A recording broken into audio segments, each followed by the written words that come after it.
નમસ્કાર મિત્રો, અમારી એડીટી ગુજરાતી યુટ્યુબ ચેનલમાં તમારું સ્વાગત છે। તો જ્યાં મિત્રો આપણે જણાવી દઈએ કે ગુજરાતમાં આ તારીખથી ચોમાસું થશે સક્રિય। જૂન મહિનામાં આ જિલ્લામાં ભારે વરસાદની આગાહી।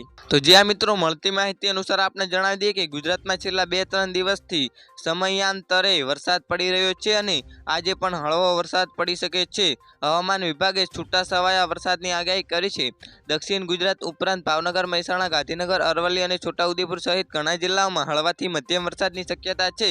આજે સવારથી રાજ્યના કેટલાક ભાગોમાં વરસાદી વાતાવરણ જોવા મળી રહ્યું છે।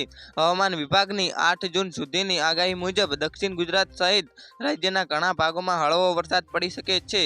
જી હા મિત્રો, આજના માટે આટલું જ। મિત્રો, અમારી ચેનલમાં નવા હોય તો અમારી ચેનલને લાઇક, શેર અને સબસ્ક્રાઈબ કરી લેજો। ધન્યવાદ।